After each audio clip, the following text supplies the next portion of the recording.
Buenos días y bienvenidos a el canal Blender. En el canal Blender hoy vamos a tratar un aspecto importantísimo dentro de lo que es el motor 3D o cualquiera de los motores 3D. Es la aplicación de materiales. Los materiales distintos son los sobre los cuales van a estar hechos o construidos nuestros objetos. Nuestros objetos tienen dos aspectos muy importantes. Uno, desde luego, su forma y otro, por supuesto, el material del cual está hecho. Ambos aspectos son de igual de importancia. Podéis hacer una pieza magnífica, pero si los materiales que aplicáis son un desastre, el resultado final será un desastre. Existen varios motores dentro de Blender con los cuales podéis aplicar los materiales y efectuar los renderizados o los procesados de las imágenes para crear un resultado final óptimo. Uno de ellos es interno, del cual hablamos hace tiempo, y otro es Cycles. La diferencia entre interno y Cycles es muy grande, pero lo mejor es que lo veáis desde una manera práctica para que entendáis claramente qué hace interno. En algunos de vosotros, si lo tenéis en inglés el programa, os saldrá Blender Render y qué hace Cycles. Bien. Si nosotros seleccionamos este objeto, vamos a colocar el centro en el centro, evidentemente. Si seleccionamos este objeto, creamos un plano, lo escalamos. Ahí, por ejemplo, puede estar bien. Y efectuamos un renderizado, veremos un aspecto importante de este objeto. Observad detenidamente. Veréis que en interno, las sombras no funcionan como funcionan las sombras en la realidad. En la realidad las sombras no son así. Las sombras hubiesen recibido parte del reflejo del suelo y del entorno. Las sombras que hubiese producido este objeto sobre el suelo se hubiesen difuminado a medida que este objeto o que esta sombra se aleja del objeto. Hubiese existido el efecto penumbra y, por supuesto, los brillos en las caras hubiesen sido bastante más óptimos. Voy a guardar este render. Vamos a ir al siguiente contenedor, de tal modo que pasamos al motor Cycles y aquí vamos a hacer lo mismo. Vamos a efectuar un renderizado de este cubo. En el motor Cycles o Cycles vemos que ese efecto del cual estaba hablando existe. El objeto que aparece es mucho más natural, como se vería en la realidad. Vemos que las sombras se difuminan a medida que nos alejamos y se endurecen cuando el suelo está cerca. Las sombras son dinámicas. Vemos que la cara que recibe esa sombra, la más oscura, tiene, digamos que, distintos niveles. El entorno, como se puede apreciar, funciona de otra manera. Todo es distinto y, por supuesto, las superficies tienen un trazado de rayos, y acordaos de esta palabra, Ray Tracing, un trazado de rayos más óptimo.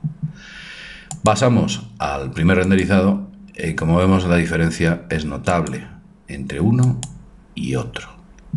Ahí es donde está la diferencia entre Cycles, que es como se debería ver en la realidad, y Blender Render o, por supuesto, interno. Hemos visto las diferencias. Os habéis dado cuenta que es mucho más profesional Cycles. De hecho, Blender, el programa Blender, no empieza a ser un programa propiamente dicho profesional hasta que no incorpora su motor Cycles, allá por la versión 2.50 y algo, creo que la 2.52 o algo así. Un programador fantástico se une al equipo de Blender y mete o incorpora el motor de renderizado Cycles, manteniendo interno como una opción para aquellos que la quieran, que la podéis utilizar. Pero vamos a centrarnos en los motores más profesionales como es Cycles. Habéis visto las diferencias y ahora lo mejor es que lo veamos con un ejemplo. Vamos a eliminar este cubo, vamos a añadir un cuerpo un poquito más dinámico, a Susan, añadimos a Susan, la rotamos un poquito para que la veáis claramente y suavizamos su cara, como ya lo habéis visto en otras ocasiones, subdividiendo la superficie y haciéndola suave, de tal modo que Susan ya tiene un buen aspecto. Vemos lo que ve la cámara y lo que vamos a hacer es bajar un poquito el objeto. Por supuesto, tenemos que tener un par de vistas para que podamos colocar esta cámara en un lugar un poquito más óptimo. A ver.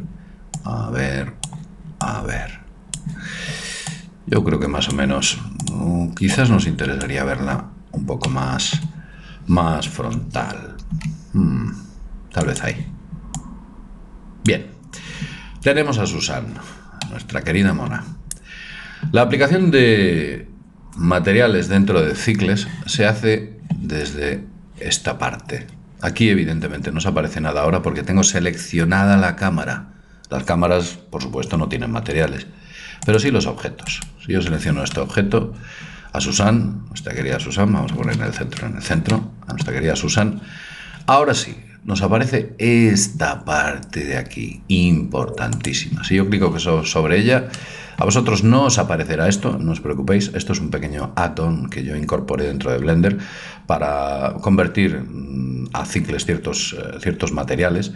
No debería aparecer, no importa que no aparezca porque yo prácticamente no lo uso, pero os aparecerá esto.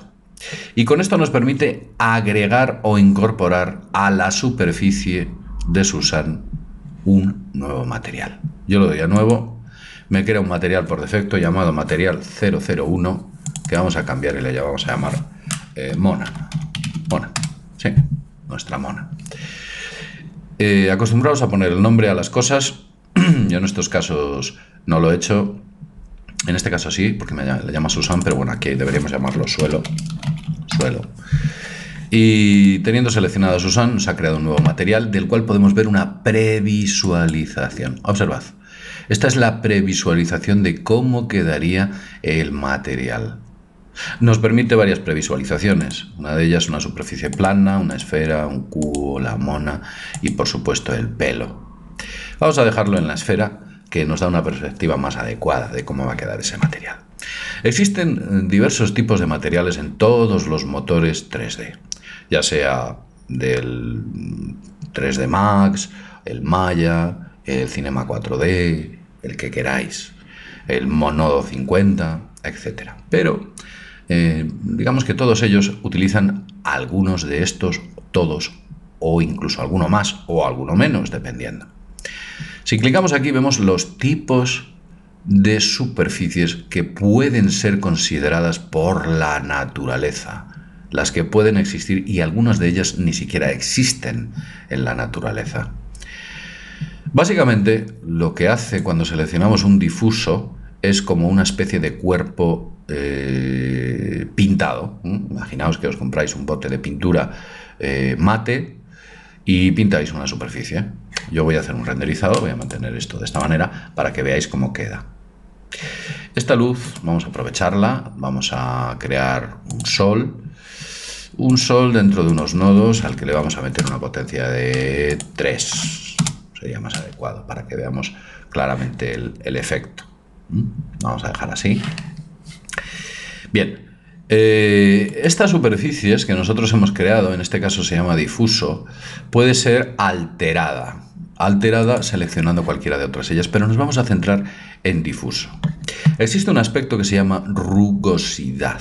La rugosidad, como su nombre indica, cuanto más rugoso es un objeto, menos reflejo de luz tiene, menos brillo. Si yo seleccionase esto y aumentase la rugosidad, notaríamos que con respecto a Susan, esta parte se vuelve o emite menos luz, refleja menos luz, porque es mucho más rugoso. Y si yo lo hago así, vemos cómo refleja bastante más luz. Vamos a darle un poquito de color. Clicando aquí, seleccionamos el color que queremos de Susan. Si seleccionásemos aquí, en vez de un color, podríamos aplicarle una propiedad concreta. Por lo general, aplicamos un color.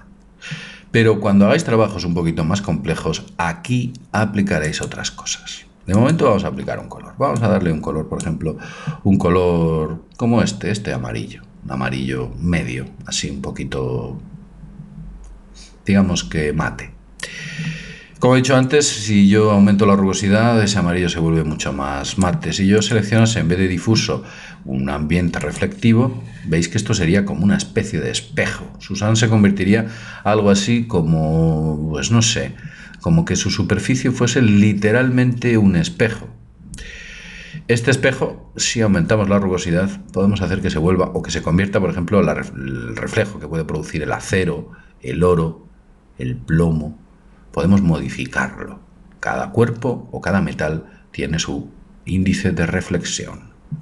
También incluso los plásticos, si son muy pulidos, tienen su índice de reflexión, las pinturas, etc.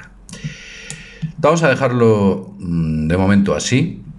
Como veis, las sombras en cicles son unas sombras mucho más complejas, mucho más elaboradas, y por supuesto las superficies. Vamos a crear una superficie en el suelo, vamos a llamar suelo, doble clic y ahora suelo, y vamos a hacer una cosa para que algunos de vosotros que normalmente lo estáis viendo, y es que veáis qué tipo de botones estoy tocando, ni más ni menos.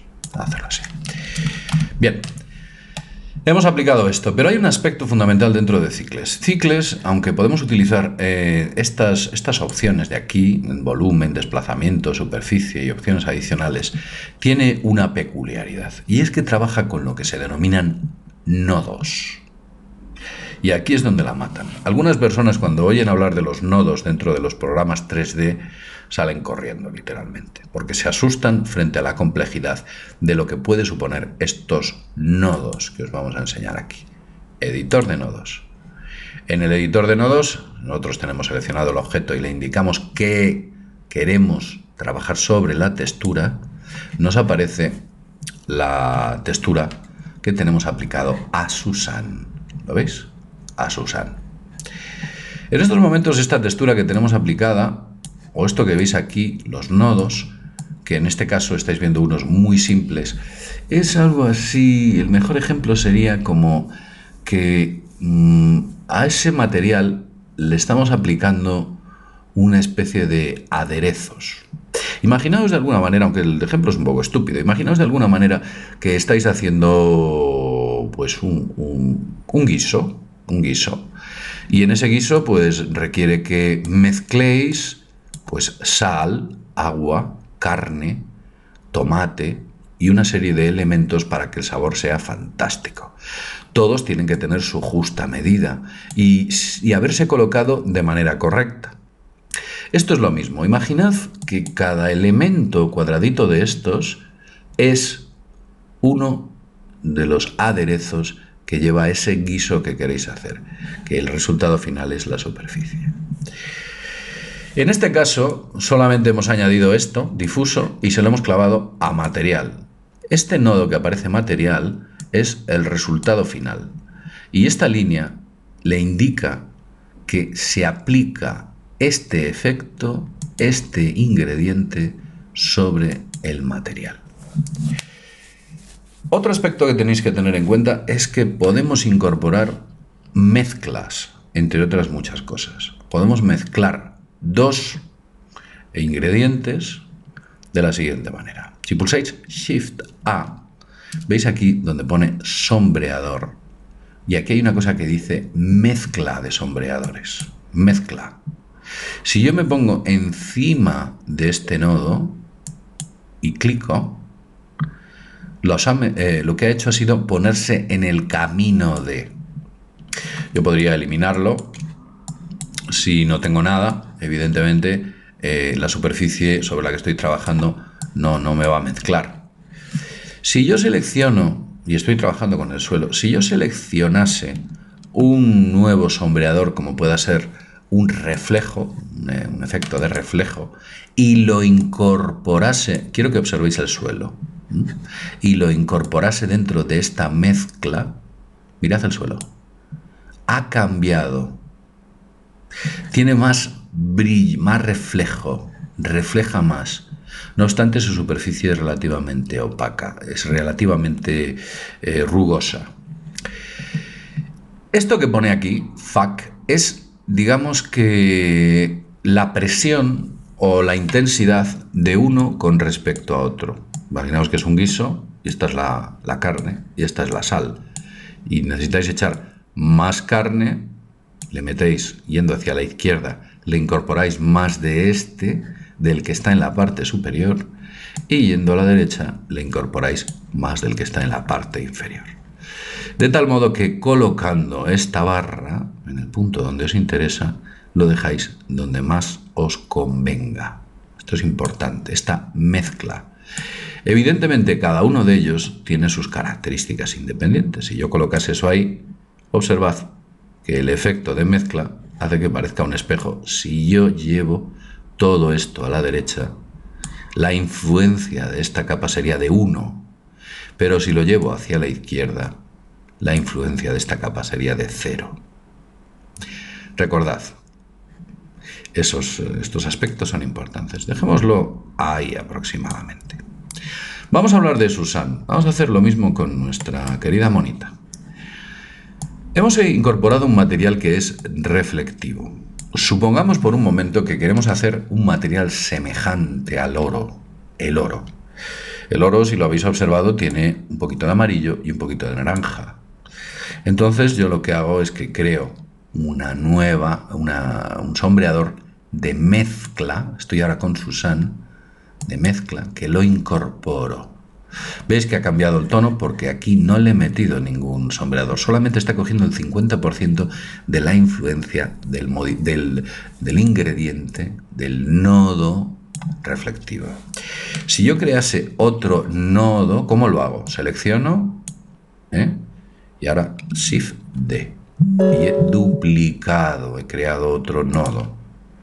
Si yo lo incorporo aquí, lo que hago es mezclarlos. Como son iguales, evidentemente el resultante de la ecuación da igual, donde lo ponga, pues los dos son iguales.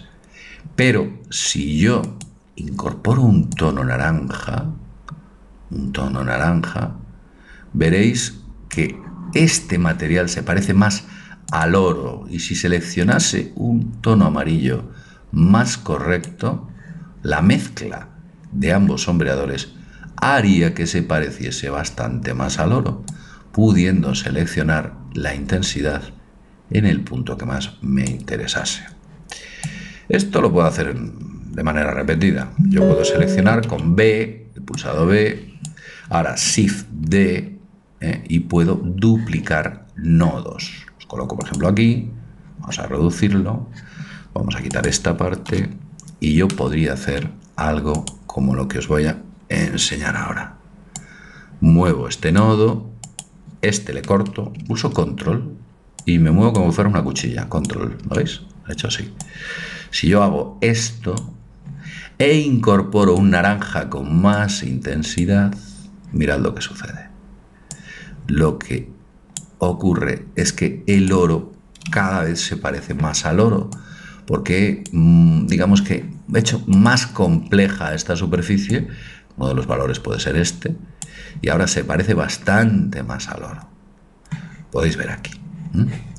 Se pueden, digamos que añadir estos sombreadores mezclándolos, se pueden mezclar de manera adecuada, como estáis viendo aquí, para un resultante final en la superficie. Recordar que los nodos verdes afectan al color. Ya hablaremos de los nodos grises y de los nodos azules, qué hace cada uno de ellos y cómo pueden ser modificados. Bien, no quiero alargarlo más. Habéis visto el resultado, podemos dar a F12 para que veáis cómo queda finalmente, más o menos, porque digamos que este renderizado lo podríamos mejorar bastante más seleccionando nuestra GPU y por supuesto aumentando el muestreo, pues, por ejemplo a esta cantidad, y el rendimiento. Todo esto ya os lo explicaré, no os asustéis. Vamos a hacer una limpieza. Hay algunos pequeños aspectos, como por ejemplo limpiar el ruido con 1, limpiar ruidito, y en la trayectoria de rayos, evidentemente, en este punto también limpia. Si yo hago un renderizado ahora, fijaos en este, vamos a crear un segundo renderizado. Si yo hago un segundo renderizado, la calidad será bastante mayor. Evidentemente tenemos que esperar porque hace una carga de texturas a la tarjeta gráfica. La tarjeta gráfica que tenemos no es de juegos, es una tarjeta gráfica de tipo de las que denominan tarjetas gráficas profesionales, entre comillas, y evidentemente el resultado que nos da es así. Si vosotros no tenéis tarjeta gráfica con esas características, observadlo, vamos a hacer un zoom y ved cómo queda con uno y ved cómo queda con otro. Veis que es mucho más parecido al oro, mucho más parecido al oro. Hemos creado un metal utilizando este juego este curioso juego de mezcla de sombreadores y reflectivos. Es un ejemplo, pero de alguna manera ya empezáis a entender cómo funciona cada uno de estos nodos y qué hace con respecto al resultante final, que es aquí. Bien, continuaremos hablando de los nodos más adelante y crearemos un siguiente vídeo tutorial bastante entretenido sobre otro aspecto de Blender muy interesante. Lo dicho, nos vemos en el siguiente vídeo tutorial. Hasta pronto.